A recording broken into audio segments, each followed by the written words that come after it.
All right, everyone, we're ready for the next session. We've got Richard Peters. He's a director with the Berkeley Research Group within the Technology Advisory. Test. Is that better? Got to get close. Okay. All right, guys, we're ready for the next session. We've got Richard Peters. He's a director with the Research Berkeley Group within the Technology Advisory practice. He's specializing in information security and compliance. And he brings over 15 years of experience managing and performing and delivering IT security solutions.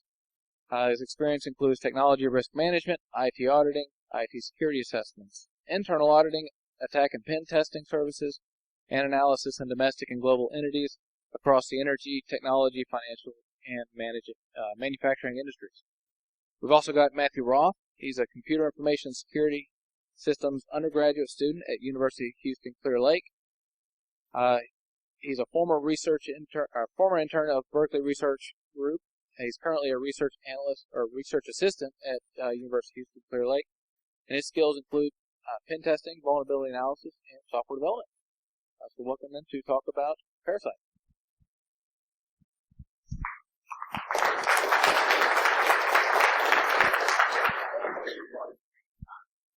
All right, I'll stand over here. Can you guys hear me okay? All right, well, welcome everybody. Thanks for letting us be here. Glad we got a crowded room. We're going to show you a project we've been working on. We're open sourcing this, so we're actually kind of soliciting some help.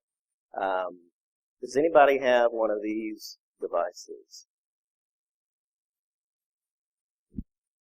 No? So it's called a USB Armory. Has anybody heard of them? Good. Glad y'all don't have these things.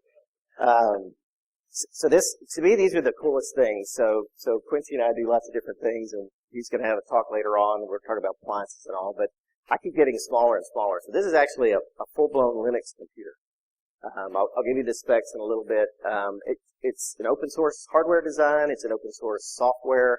You can run a full-blown Linux distribution on this. So Kali, Debian, Ubuntu. It's got, well, I'll go through the specs. But the purpose of this is whatever you want it to be, right? So they talk about, you can put it in a kiosk, and then you can use a secure session there. Maybe you use your Bitcoin wallet on here. Maybe you use it for a Tor connection from your PC. So there's all these different ideas. So Parasyste's going to be our idea for this. And we'll talk about what we came up with. So we do a lot of penetration testing. We get permission to hack. So I thought, man, wouldn't it be cool if I could stick this into a host, have it kind of auto do some stuff, and then just connect back to my lab, and I use it as a parasitic host to the PC that I plug it into. So we just ran through and said, okay, I want to have persistence, right? I want to just plug it in and leave and kind of have it do its thing. I want it to do a reverse shell SSH connection back to my lab. While I'm at it, why don't we harvest some host information, try to scrape memory, let's dump some password hashes, let's just do whatever you can do, plug it into a host. And maybe do some autonomous stuff so that if maybe SSH is blocked outbound, why don't we have some autonomous stuff that might do try to tunnel through DNS or ICMP or those types of things. You may be thinking, does anybody have one of those devices? The rubber duckies and all? So if you kind of paid attention to this stuff, so the rubber ducky has been around for a while, and then the land turtle is actually something kind of brand new, and it kind of sucked because we put in we were like, we're going to save this for our Houston home, right? We're going to announce it here. It would be so cool. And it was 2 weeks later, land turtle came out. But then we started looking at it and decided that it's still a little bit different. So we still think we're okay. So just to go over the differences in hardware, and probably hard to see because it's a little bit small, but so the US Armory, we've got a ARM processor, an A8, 800 megahertz processor. You've got actually 512 megs of RAM, which is a fair amount of RAM. Micro SD, it's got all, you can read about the goodies on it. If you talk about the land turtle and the rubber ducky, very, very low scale power from a CPU perspective. Very, very low storage. They do have micro SD on the rubber ducky. And I'll tell you a little bit about So this one's $130. So it's the most expensive of the three. I think the land turtle is $50, and I don't remember how much the rubber ducky is. Okay, so 30, 50, and then we're showing you the expensive Cadillac. So it's got more CPU. So here's why we think this is a better platform to build from. Obviously, more CPU, more memory. We like power. That's an easy one. Full Linux distro. So depending upon what you want to run or what you like to run, you can put that on there. So Kali 2.0 fully runs on this. We're running Debian for what we do. It really doesn't matter, right? It's Linux. Ubuntu, Arch, and Void. So this is I think a big key to how this is different than those other devices, the land turtle and the rubber duck. So hence the name, and Parasyste, right? Spelled properly wasn't available, so we got to be all kind of leap security, so we spelled it S-Y-T. So it's Parasyste, but we're a parasitic host. We sit behind the host and not in front, and I'll kind of explain that. So in our case, we're doing this, right? I just plug it in. I go through the host out to the local network or out to my lab. Whereas the land turtle, it's different, right? You have to kind of plug it into the network on its own, and then it kind of plugs into the host. So in this scenario, right, it's getting an IP address. I mean, maybe you can do bridge stuff. I don't really know. I bought one too, but I haven't really played with it. But I'm assuming there's a MAC address associated with that. So if you're in an environment with maybe MAC protection, perhaps that may get blocked. It's just a little different scenario. So in our case, when I'm a parasite to the host, I actually take the persona of the PC. So the attacks that I do on the local network become the host IP address, the host MAC address. So it would appear, right, if you're really monitoring that, that it's your desktop PC, right, that's attacking the network that's there. And hopefully we're stealthy and you're not monitoring, so we'll make all kinds of assumptions there. So this does, and some of those other devices do it as well. They do USB emulation, whereas the other devices, they'll just do HID emulation, so essentially they appear as a keyboard to the PC. This actually does HID.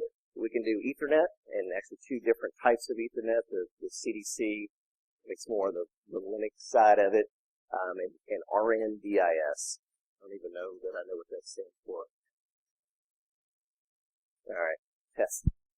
So that's kind of the Windows version of the Ethernet. And then the last part of that is storage. So it's like a USB storage device, it's a USB Ethernet device, and it's a HID that we could present as a keyboard. So all those are capable in this device. So essentially, right, we have a full Linux PC that we can stick on our target network on the host to use that host for the network to further compromise the environment, in addition to perhaps harvesting a bit of information on the host. Said most of this. If you want to purchase one of these things, just search for USB Armory. That's probably all you have to do. There's several vendors that sell them. It's $130 for the device, and then they have some connectors on the stuff you add to it. So plan on spending about $150. Open source hardware, they fully print the designs for this thing. So I mean, if you're into printing circuit boards, you can do all that. USB powered. Micro SD, you do have to buy a separate SD card if you want additional memory. So I've got a 32 gig. I pass this around, but we can never get back to some of this stuff. So we thought, right, so this is going to be easy, right? Emulation's not new. We'll do all this emulation stuff. I'll just enable internet connection sharing on the host PC. We'll do that somehow, and then I'm going to set up this reverse shell that we use all day, every day for our standard pen test stuff. So that's what we thought. And I'm like, okay, this will be easy. We'll just knock this out in a couple weeks, and we'll be ready well before this event today. So reality was this, I wouldn't say it's hard, but it was very time consuming. So all of a sudden we got into all of this stuff you never think about when you have this, what you think is a clever idea. Vids and PIDs and kernel and user land and system land. And it became a bit of a chore to get this thing done. So this was, kind of last week. It's like, hey, it's all working. And then we find all these other things we want to do, and that's where we're going to maybe look to you guys if you're excited about this. There's some things we don't maybe know how to do better, so we'll look to you and maybe PowerShell experts to do some additional stuff. So we'll get into a bit of that. But we got it working, right? So yay. So we have the HID working, right? So we can plug it in. It looks like a keyboard. It types on your computer. We have the RNDIS, so we focused on Windows. So right now I didn't really build anything for the CDC. So I'm going for the masses, right? I expect that most of the time you're running a Windows PC. USB's not completely disabled. So that's all working. Storage, that wasn't too bad. I figured that out pretty quick. So we present a 256 meg storage device. It just looks like another USB storage device. All that's working fine. We had to do strings to HID. So essentially we have to send our commands through the HID to the device so that what we want it to type to the PC gets presented. So even down to opening the flying Windows key and opening up the run menu and doing those types of things, which is all similar to what the rubber ducky and those things do. We did get internet connection sharing turned on. We basically do that through PowerShell. So that wasn't too bad. So we've got the internet connection then. So we plug it in, it does its thing, recognizes it. We get an internet connection through the host, assuming SSH works outbound, then we get the reverse tunnel work. So we use in our daily pen test stuff, we use the reverse tunnel a lot. So that was kind of the easy part.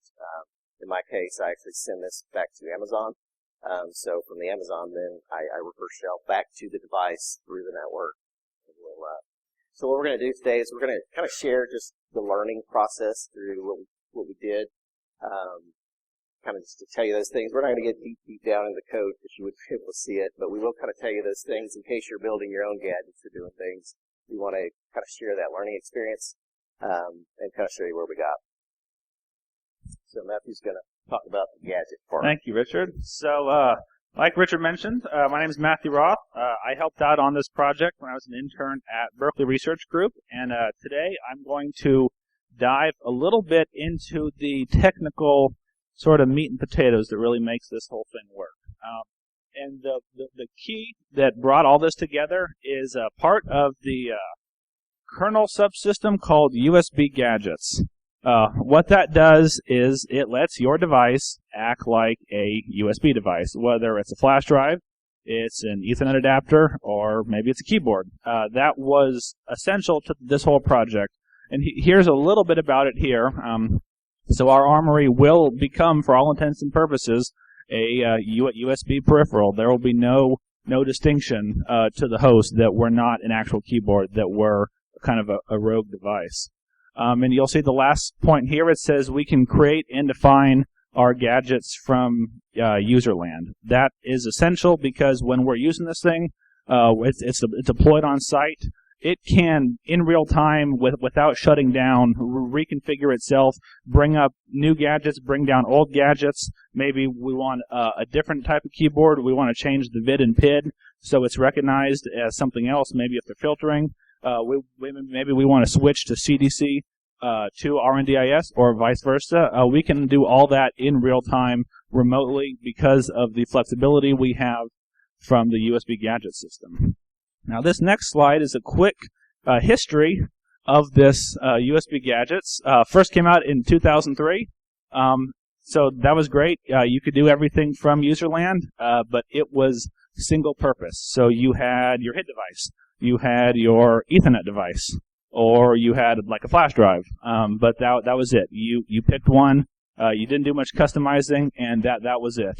Obviously, like you saw, Parasyste can be 3, 4, 5 things at once. So that's not quite where we needed to be. In 2008, a new thing came out called USB composite gadgets. And if you plug a modern USB device in now, you'll see that a lot because it's used pretty frequently. Composite gadgets lets you, like the name implies, basically composite these single-purpose gadgets, your HID, your storage, into one composite gadget.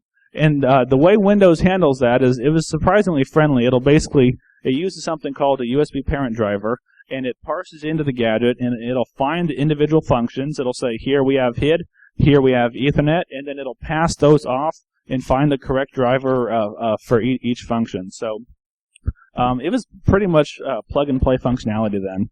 And so that was pretty much where we wanted to be. But now, in 2010, came out ConfigFS. And there were some improvements there. So we already had the ability to composite gadgets into one multifunction gadget, but now with ConfigFS, you have complete control over the endpoints, the descriptors, the way everything's handled internally, and that's where we get the incredible degree of customizability and flexibility for the devices that we are trying to emulate with the Armory. Well, this is a little bit about how ConfigFS actually works. At its core, ConfigFS is a file system. You mount it, you spawn and build your files inside of it, and that's what actually defines your device. Again, the key thing here is, of course, it handles with the USB device controller, so there is kernel interaction there, but we can do all this from user space, which is terrific. You have to mount it and you write into it, and I will show a little bit about how that works on the next slide. So this isn't all the commands to use to build our device. This is a little sliver of our script. You'll see the first line is key. We do actually have to mount mount.t configFS. So you'll see that configFS is actually the file system type that we're using. We always mount under /config, so we always know where it's at, but you can mount wherever you want. And once that's done, it's actually going to build that folder called USB Gadget in there. Inside USB Gadget are going to be all of your gadgets. So we call ours Parasyste. So we make the Parasyste directory inside there. So then, once you do that, it'll actually automatically populate all the different fields and folders that you're going to have to move into and write into. So the next thing here is for each function we want to have, we make a directory for it. So we have function /rndis, HID, and mass storage. And then once you make those functions, it'll create files in there for each setting that you're going to need to configure for that device. And the way you configure them is really easy. You go in there and whatever setting you want to put in the file, we just use echo setting, redirect into the file, and it's really straightforward. Lastly, to actually get this thing up and running, this last line here, you'll see echo CIHDRC is the name of the USB device controller on the Armory. If you try and port to different hardware, the name will be a little bit different, but there's a way you can do a directory listing of like /sys/udc, and you'll see what the name is. And then we write the name of that into the file called UDC. Once that's done, the system is going to try and bind your gadget to that interface. So CIHDRC is the USB port on the Armory. And if it has issues, it'll tell you. If it succeeds, it'll also tell you. So it's fairly verbose, which helps. But from that point forward, your gadget is live, up and running. So here's just a few little screenshots here.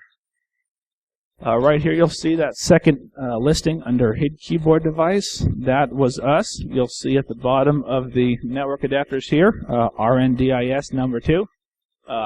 That's also us. Like Richard said, we used RNDIS because it's more Windows friendly. Of course, CDC Ethernet works everywhere but Windows. You come to Windows and we had to use their thing. So that's how it is. And then here, under disk management, we are seeing the flash drive that we're presenting to the system here, 255 megs, and we're presenting it as FAT, but you can use whatever file system you want. What happens is our script creates an ISO file, and that's what they call the backing storage for our flash drive. And you can build whatever kind of file systems you want in that file. And even should the need arise, you can actually unmount the flash drive with Parasyste, make whatever changes you need to it, and then remount it, and then all the files on the flash drive will be different.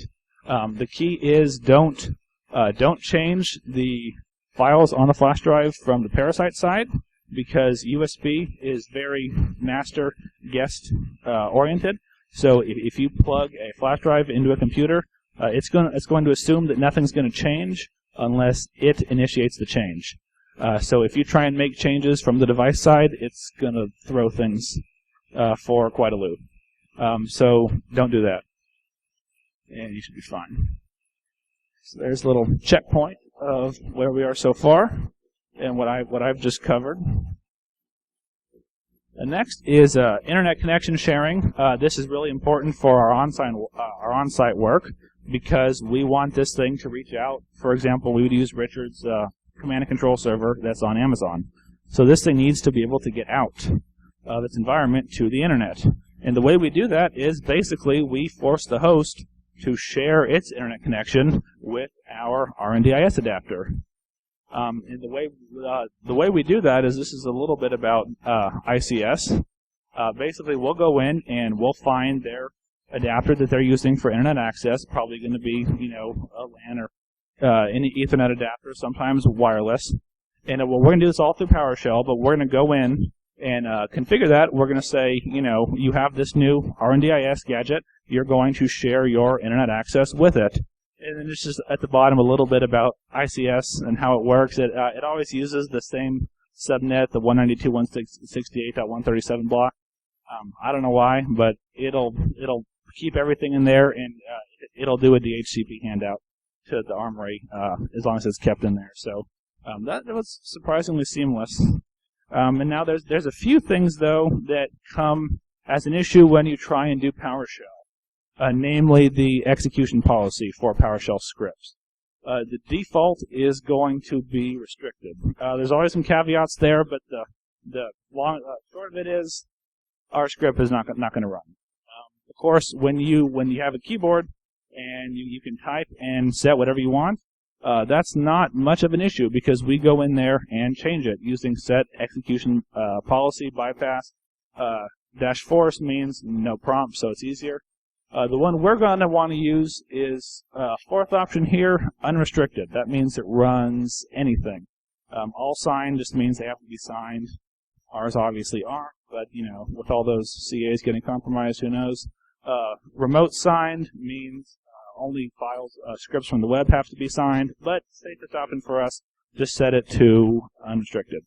And that makes it really easy for us to go ahead and run our PowerShell scripts.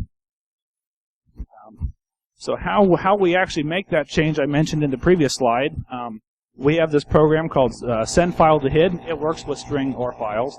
But basically, once we have our HID keyboard device up, this program will use it, and we can give it a string, or we can give it a file, and it will type the whole thing out for us. So what we have to do is just these 3 lines to change the execution policy. Left meta, that's just a shorthand for the left Windows key. So that'll get that start menu open for us. PowerShell, and then carriage return, or a new line, will open up PowerShell for us. And lastly, we just use this little command, like I mentioned on the previous slide, to change the execution policy, which will allow, yes?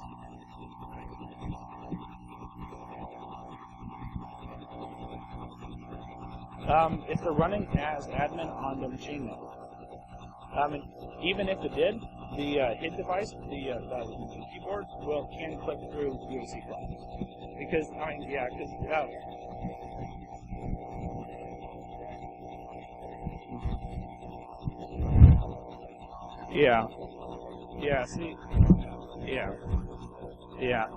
And that's kind of a larger issue. Like, the whole point of the UAC lockout is to lock out hostile software on the device from being able to get up in front of that window. But if it's a keyboard, UAC is gonna, it's a keyboard, so no trust issues there.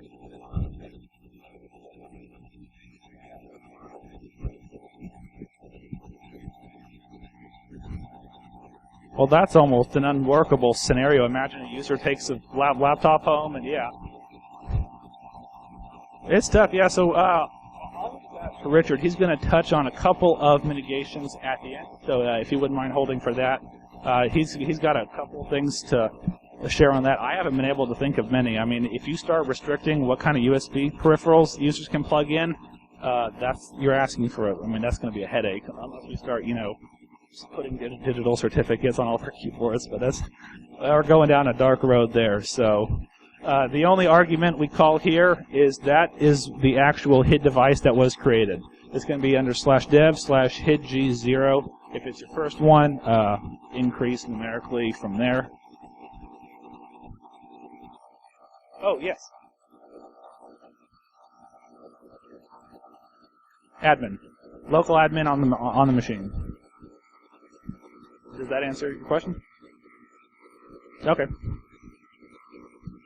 So like I said, when we enable internet connection sharing, we do it with PowerShell. The script is kind of long.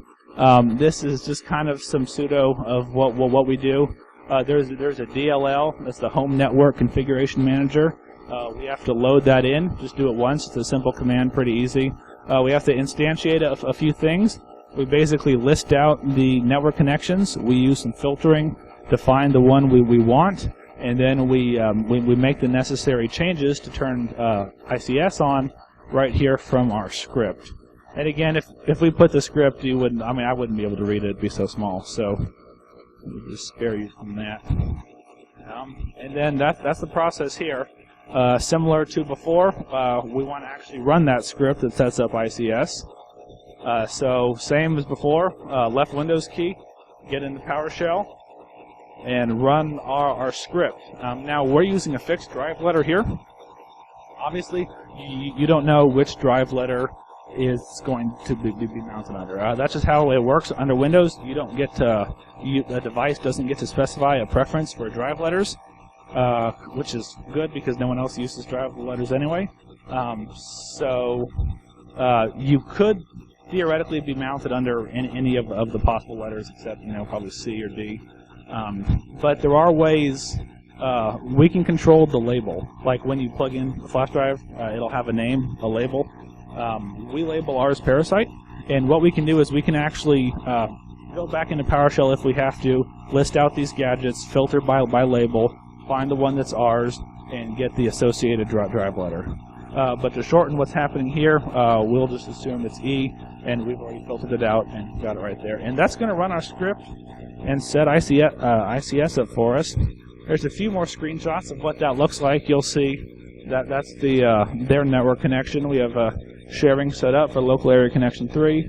That's their Ethernet connection that they use for internet access. And here's what that looks like. Again, it puts everything in that 192.168.137 subnet. Don't know why. It's just the way ICS does it. So we work with it. At least it's predictable. That's one less thing we kind of have to script and be prepared for. So here's another little checkpoint of where we are so far.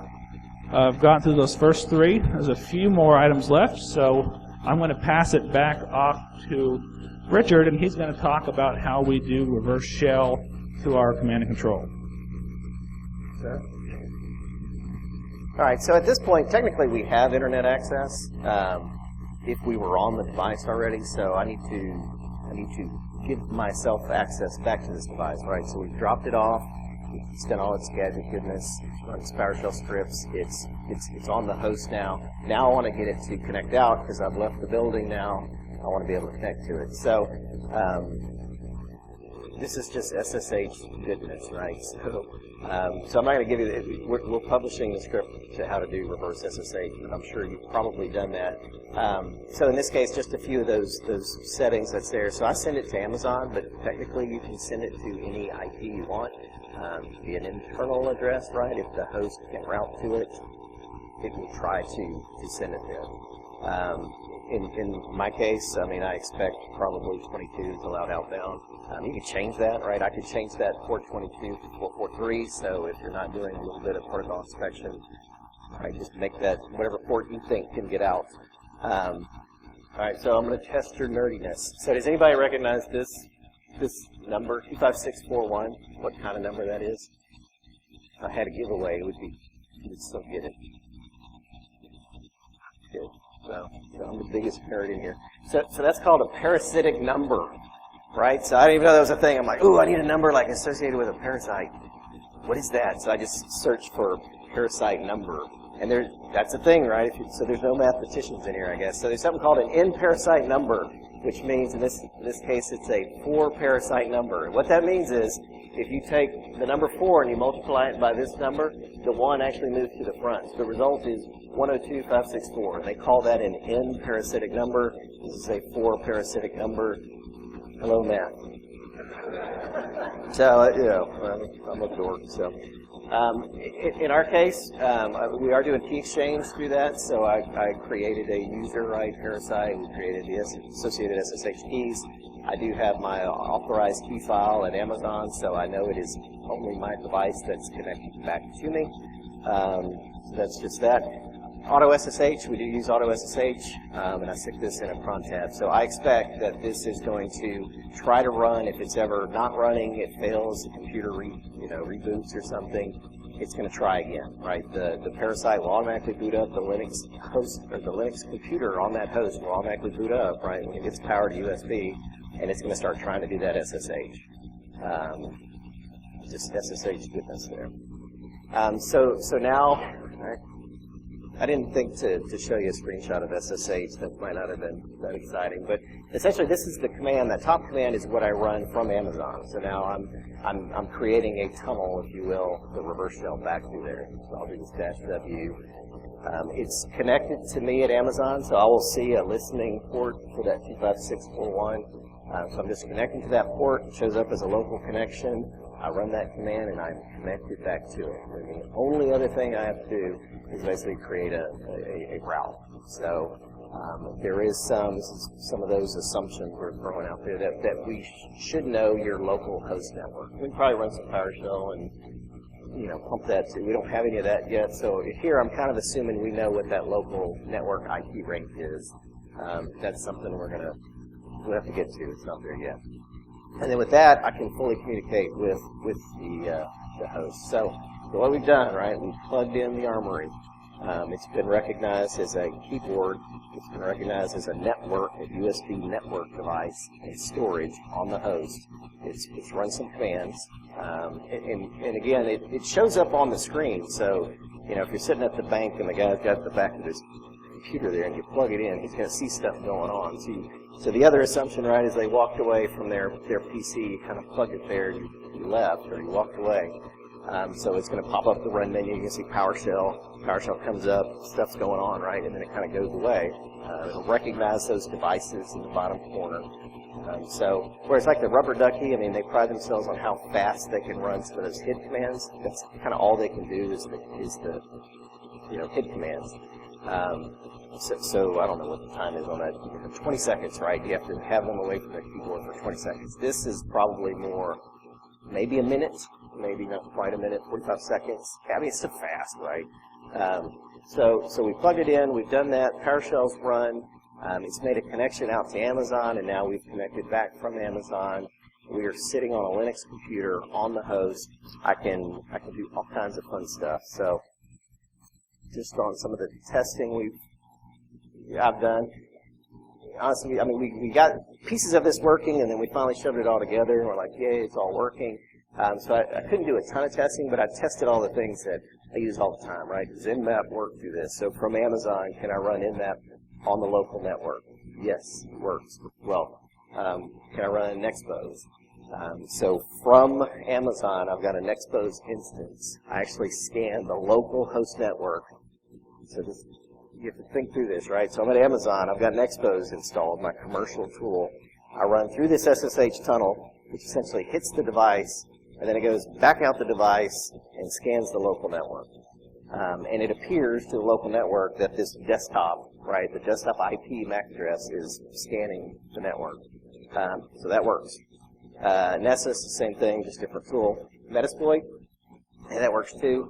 The only caveat there is when you're doing the payload handlers. So when you set that up, and I think you could figure through this, I just haven't done it yet.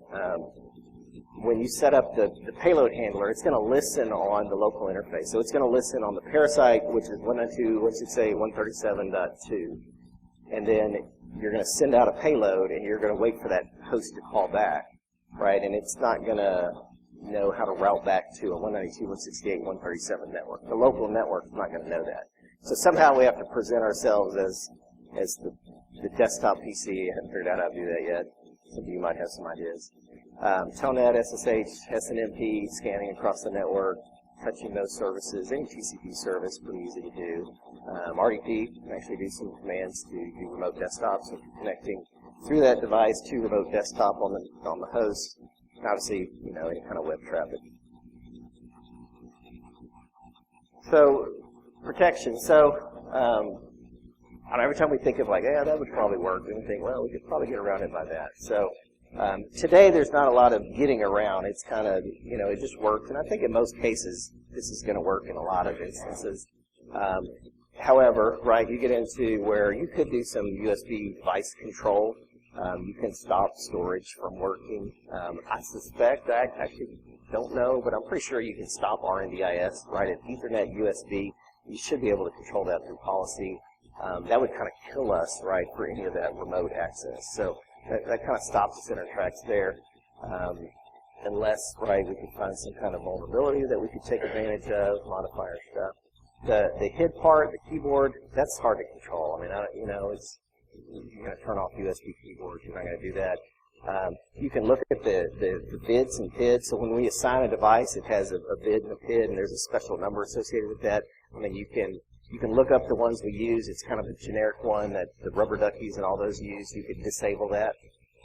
But we can change that, right? So it's pretty easy to change, but maybe it's effective for the low-hanging fruit. Better permissions. I get different results. So we could use help. You guys running this on different systems. Windows 7, Windows 10 worked pretty well. Every now and then the RNDIS driver wouldn't work on one, and then you try it again, and then it worked fine. And then you try it again, and it doesn't work. So I don't know if that's just Windows, right? What we're used to with Windows just doesn't quite work right. We are operating somewhat in context of the local administrator accounts. If you could disable those, maybe change your permissions there. I think we can get around that, so I almost hesitate to put that on there. Even with non-administrator permissions, most of this stuff works, so when I've seen it not work, I think it's something we're doing wrong. And then endpoint protection, we run some semantic endpoint protection, and it does kind of that network threat level monitoring, whatever you call that. It sees this traffic, and it said this is weird, unexpected network traffic, and so those killed that traffic. Again, but we could try to test and work around those, change IPs, do different things. So still to do. So we obviously need more testing. Windows 7, Windows 10 tested pretty well. I haven't even tried it on XP. Windows in general, haven't tried it on a lot of servers. I expect it's going to work fine on any of those, most of those, but I haven't tested it, so I can't tell you that for sure. We want to improve our scripts. We want to automate that a bit more. So now I'll show you the scripts we're going to publish out there. You have to manually kind of run those. You have to set that up. We want to basically build our own OS, so we're based on Debian or Kali, and we'll just build our stuff in there, and you just load the image on the Armory, and you're done. You're ready to go.